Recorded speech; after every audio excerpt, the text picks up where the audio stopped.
Hello and welcome to my channel. I hope you enjoy this story. I'm going to try and upload a new story each day.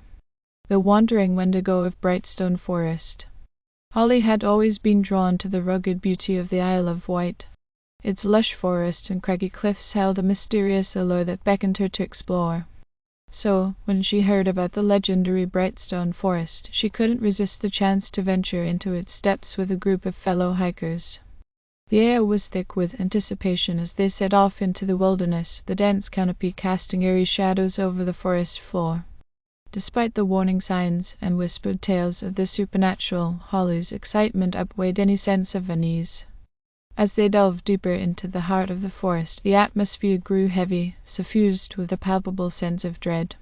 Strange noises echoed through the trees, and the underbrush seemed to shift and sway of its own accord. But still, they pressed on, driven by curiosity and the thrill of adventure. It wasn't long before they stumbled upon the first sign that they were not alone in the forest. A series of crude markings etched into the bark of a gnarled oak tree, their meaning lost to time, but their ominous intent unmistakable. Holly's pulse quickened as a chill ran down her spine. She exchanged uneasy glances with her companions, but none dared to voice the fear that gripped them all. Instead, they pressed on, their nerves fraying with each step they took deeper into the forest's embrace. As night fell, they made camp in a small clearing, the crackling fire offering little comfort against the encroaching darkness. It was then that they heard a haunting wail that sent shivers down their spines and froze the blood in their veins. The Wendigo. They huddled together, trembling with terror as the creature's mournful cry echoed through the trees. Its presence seemed to permeate the very air around them, suffusing the forest with an aura of malevolence. But it was not until morning that they realized the true horror of their situation. One of their group was missing, his tent torn to shreds and his belongings scattered among the underbrush. And in his place stood a figure, hunched and gaunt, its eyes gleaming with an otherworldly hunger. The Wendigo had claimed its first victim. With each passing hour, the survivors felt the creature's curse closing in around them, its insidious influence tainting their thoughts and clouding their minds. They became paranoid, distrustful of one another, consumed by a primal urge to survive at any cost.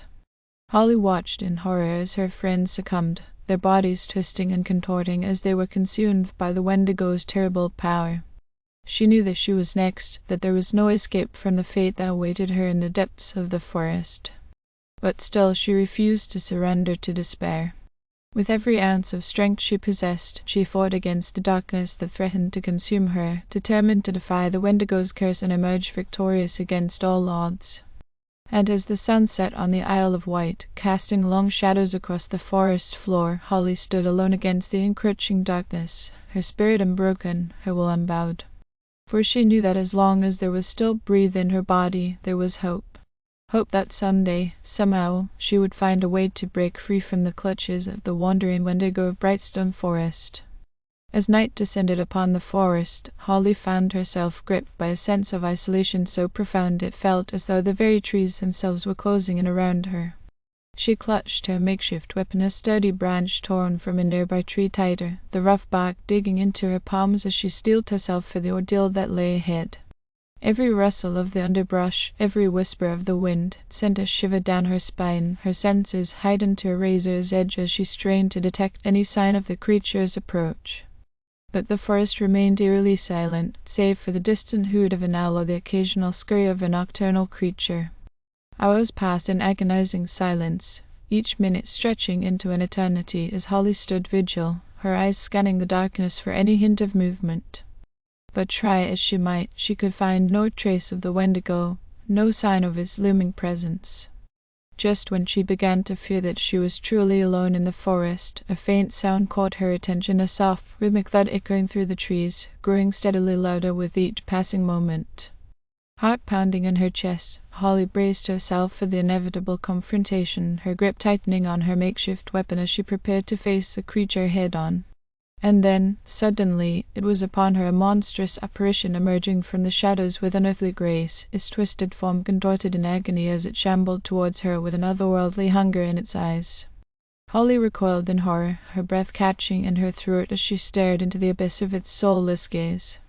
But even as fear threatened to overwhelm her, a fierce determination welled up within her, driving her to stand her ground against the encroaching darkness. With a defiant cry, she swung her weapon with all her might, the wood connecting with a sickening thud as it struck the creature's flesh. For a moment there was silence, a tense, electric pause that hung heavy in the air as Holly waited with bated breath for the creature's response. And then, with a deafening roar, the Wendigo lashed out, its claws slashing through the air with razor-sharp precision as it lunged at her with unearthly speed. But Holly was ready, her reflexes honed by instinct and adrenaline as she dodged and weaved, narrowly avoiding the creature's deadly strikes. With each passing moment, her resolve grew stronger, her movements more fluid as she fought with all her might to overcome the monstrous foe that threatened to consume her.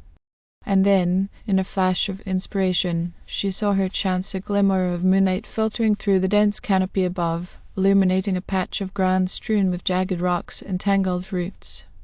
With a surge of adrenaline-fueled determination, Holly lured the Wendigo towards the treacherous terrain, her heart pounding in her chest as she danced on the edge of danger. And then, with a final, desperate gambit, she lunged forward, driving the creature back with all her might as she sent it crashing to the ground with a resounding thud. For a moment there was silence, a stunned, breathless pause that seemed to stretch on for eternity as Holly stood over her fallen foe, victory shimmering just out of reach. But even as she reached out to claim her hard-won prize, she felt a chill run down her spine, a sense of unease that sent a shiver down her spine as she realized the true nature of the Wendigo's curse. For in its final moments, the creature's malevolent spirit had been unleashed upon the forest, its insidious influence spreading like wildfire through the trees. And as Holly stood alone in the darkness, surrounded by the echoing silence of the forest, she knew that her ordeal was far from over. For the wandering Wendigo of Brightstone Forest may have been defeated, but its curse lived on, a lingering shadow that would haunt her every step as she struggled to find her way out of the darkness and into the light once more. As the moon hung high in the sky, casting its pale light over the twisted landscape of Brightstone Forest, Holly knew she had to keep moving. The defeat of the Wendigo had been a temporary victory, but the curse it had left behind lingered like a festering wound, threatening to consume her from within. With every step she took, the forest seemed to grow darker, the trees closing in around her with a suffocating embrace that left her gasping for air. Shadows danced at the edge of her vision, whispering malevolent secrets that sent shivers down her spine as she struggled to maintain her sanity in the face of overwhelming despair. But still, she pressed on, driven by a stubborn determination to survive against all odds. With each passing hour, the curse tightened its grip, gnawing at her soul with relentless hunger as it sought to bend her will to its own twisted desires. It wasn't long before Holly began to lose track of time, the days and nights blending together in a nightmarish blur of pain and suffering. She stumbled through the forest like a lost soul, her mind a maelstrom of fear and confusion as she fought to resist the darkness that threatened to consume her from within. And then, just when she thought she could bear no more, she stumbled upon a glimmer of hope, a faint light flickering in the distance, beckoning her towards salvation like a beacon in the night. With renewed determination, Holly forged ahead, her heart pounding in her chest as she drew closer to the source of the light. But as she emerged from the depths of the forest, she realized with a sinking feeling in the pit of her stomach that the light was not what it seemed. Instead of the warm glow of a welcoming fire, she found herself standing on the edge of a desolate clearing, the ground littered with the twisted remnants of those who had come before her. It was then that she heard the haunting melody of a flute, its mournful notes echoing through the darkness with an otherworldly beauty that sent a chill down her spine.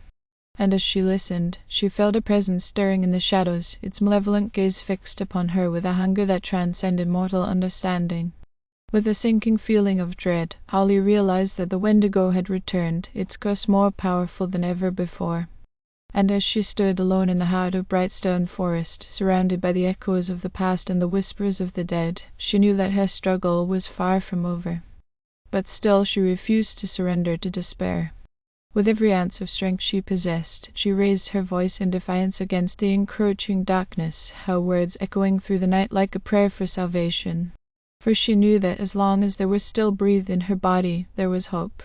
Hope that someday, somehow, she would find a way to break free from the curse of the wandering Wendigo of Brightstone Forest and emerge victorious against all odds. Thank you for listening. I hope you enjoyed this story. Please don't forget to like, and even better, like and subscribe. Thank you very much, and I hope you have had or have a great day.